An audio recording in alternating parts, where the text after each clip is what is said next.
On the other side of the ball, the first shutout pitch by an OU defense since 2015 when Oklahoma beat Kansas 55-0, and the first in a season opener since 2013 when Oklahoma goose-egged ULM. Again, FCS Missouri State, not just an FCS squad, but a bad FCS squad, 1-10 last year with a new head coach who didn't have any time to install much of anything.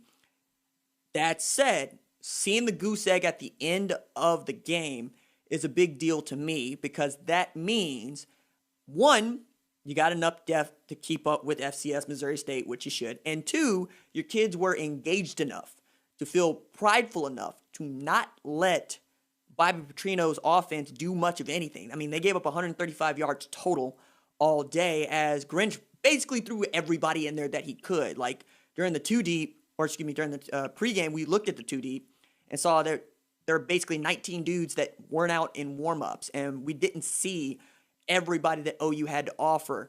So when you take all of those into account, you still think that you should hold Missouri State to next to nothing, but I thought it was a great thing for their individual confidence to know that they can pitch a shutout to anybody, let alone just a Missouri State squad, because I don't think that was even in the cards last year. As good as they played, the one thing that I would say about the Texas game, which is the signature game for the defense, was that they gave up 27 points, right? You got 9 sacks. You gave up 27 points. That's not a good look, especially when you had Delarian Turner-Yell and Pat Fields both playing extremely well in that game. So I thought this was a real positive for Oklahoma, and that's as a dude that is the first person to pick on OU and its defense. What do you think? I think you hit the nail on the head, man. And I think kind of going off of that, you mentioned the signature game last year for Alex Grinch and the Speedy defense was that Texas game.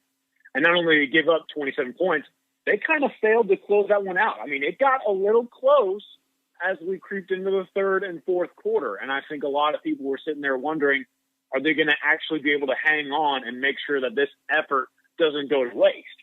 To see Oklahoma close it out, like you mentioned, and pitch that shutout against a team that they really should have was very encouraging for me because, again, you have guys who are going through the entire fourth quarter of a football game. You have guys on the sideline who are constantly trying to be involved in what's taking place. I don't think that's always been a part of the culture in the past, and I think a lot of people would agree with me in that notion. But for Grinch in year 2 to put something together for the record books, and especially with some of those key losses, not only from a production standpoint, but from a leadership standpoint, right? I mean, he didn't have Kenneth Murray or Parnell Motley or Neville Gallimore on his sideline with him saying, hey, guys, make sure we finish this thing through. To go through that and still have a 0 on the scoreboard is a really big deal. And I think they're only going to benefit from this. They also added that one takeaway. I mean, hey, RJ, 1 of 24, right? I mean, it's still a big deal whenever you can get a turnover because maybe this is when they create that domino effect. So I think that defensive showing, yes, you don't want to overhype what they were able to do against, like you said, a Missouri State squad that just wasn't very good. But at the same time, I mean, when you consider what we touched on before the game in terms of Missouri State having some bigger framed weapons, when we touched on the fact that, okay, they're losing a ton of production and leadership on that unit, and we've touched on the fact that, hey, we don't really know if they're going to be able to actually go through an entire football game and make sure that they're remaining consistent.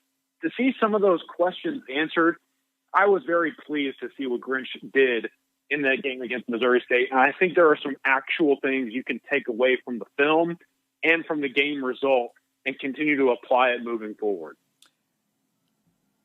Who came down with that interception but that takeaway? Delarian Turner-Yell, who had to sit out the Peach Bowl game because he broke his arm. It was really great to see him not just play, but have the only takeaway in a game where I felt like the takeaway was going to have to come off of a forced fumble because Jaden Johnson just wasn't going to get that kind of opportunity to throw the ball all the way around. And that's also what led me to thinking about the front seven. We were thinking about it in terms of being depleted, of being young, of being inexperienced. And then you move Isaiah Thomas over to that defensive tackle spot that is normally occupied by Jalen Redmond.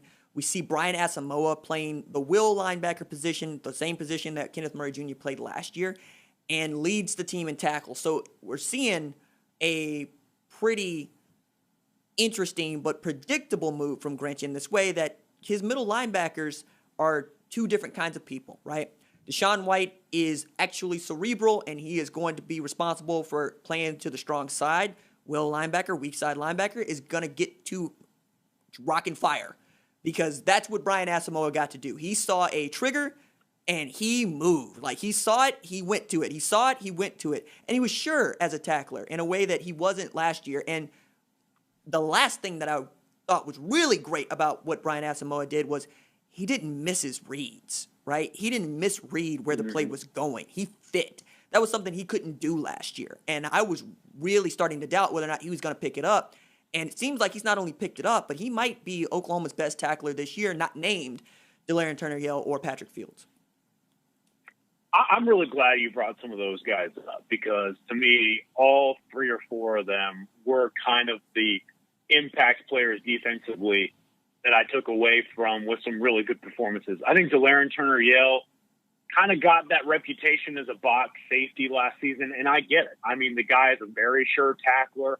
He really does his job when it comes to stuffing the run, and he's a very good help provider for the defense. But at the same time, I still feel like we're not giving this guy his due when it comes to coverage. And for him to not only miss the Peach Bowl and for that defense to get exposed the way that it was, but then for him to come right back, help Oklahoma with that shutout and record the first interception of the season, I think is just a strong indicator of the fact that Delarian Turner-Yell is going to be a really good football player, a guy who Oklahoma fans cannot underappreciate moving forward. And then Isaiah Thomas, man, you could probably argue he was Oklahoma's best defensive lineman, and he didn't really stuff the stat sheet. And Oklahoma's defensive scheme, you kind of need that. I mean, not always was Neville Gallimore racking up a bunch of tackles or tackles for loss or sacks, but he was shifting attention and allowing other guys to do their job. And I think Isaiah Thomas, how active he was, really provided that presence, a very meaningful presence.